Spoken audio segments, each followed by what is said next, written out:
Hello everyone, আসসালামু আলাইকুম। সবাই কেমন আছেন? আলহামদুলিল্লাহ আমি ভালো আছি। আশা করি আপনারাও সবাই ভালো আছেন। সবাইকে স্বাগতম রান্নাঘর শারমিন আক্তার কিচেন ব্লগে। আমি আজকে একটি পোলট্রি মুরগি রান্না করেছি। আসলে রান্নাটা একটু ভিন্ন আইটেমে করেছি, আপনারা অবশ্যই দেখলে বুঝতে পারবেন।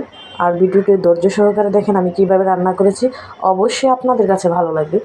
আমি মুরগিগুলোকে জাস্ট একটু হালকা বাছতে দিয়েছি। আর এই পাশে আমি এই ব্লান্ডারে পেঁয়াজ, কাঁচামরিচ, একটা টমেটো দিয়েছি। এগুলাকে ব্লান্ড করে নিতেছি, কারণ বিশেষ করে বড় মানুষে একটু মোরগের মধ্যে পেঁয়াজ বা কোনো কিছু হইলে খাওয়া যায়, কিন্তু বাচ্চারা খেতে পারে না। তাই আমি কি করলাম, এই মুরগির মশলাটাকে ব্লান্ড করে নিয়েছি পেঁয়াজগুলোকে।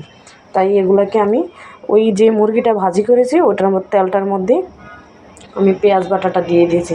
দিয়ে দিলাম আদা রসুন, এবং সাথে দিয়েছি আমি মরিচের গুঁড়া, দিয়েছি সামান্য একটু হলুদ, এবং এগুলাকে একটু নেড়ে চেড়ে ভালো করে যখন আমার একটু মশলাটা একটু কষা হয়ে আসছে, তখন আমি সাথে দিয়ে দিলাম জিরার গুঁড়া, ধনিয়ার গুঁড়া, এবং সাথে ছিল গরম মশলা।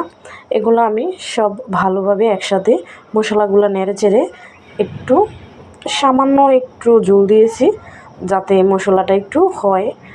আমি একটু ভালো করে কষে নিব মশলাটা। বিশেষ করে পোলট্রি মুরগির যদি একটু মশলাটা একটু ভালো করে হয়, তাহলে মুরগির রান্নার ফ্লেভারটাই একটু অন্যরকম আসে। তাই ধৈর্য সহকারে দেখুন, অবশ্যই ভালো লাগবে। আমি জাস্ট মুরগির মশলাটা ভালোভাবে নেড়ে চেড়ে আমি একটু ভালো করে জাল করে নিয়েছি। যখন আমার উপরে তেলটা ভাইসা উঠছে, আমি মুরগিগুলো দিয়ে দিয়েছি।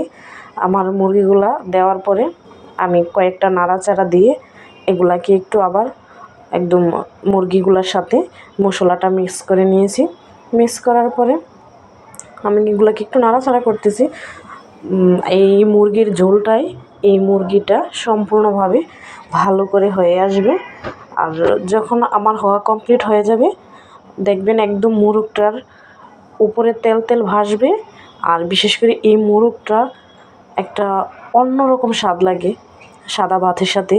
আপনি অবশ্যই এক প্লেট ভাত বেশি খেতে পারবেন যদি ঠিক এইভাবে রান্না করেন। আমি সত্যি চ্যালেঞ্জ করে বলছি, এইভাবে বাসায় একবার ট্রাই করে দেখতে পারেন। যদি আমার মুরগি রান্নাটা ভালো হয়, অনুরোধ রইল একটা সাবস্ক্রাইব, একটা লাইক, আর আমার ভিডিওটা সাথে একটা সুন্দর একটা গঠনমূলক কমেন্ট করে যাবেন, যাতে আপনার একটা কমেন্টে আমার একটা নতুন ভিডিও বানার আগ্রহ জাগে। সবার কাছে অনুরোধ রইল। আল্লাহ হাফিজ। আমার চ্যানেলটা সবাই সাবস্ক্রাইব করবেন।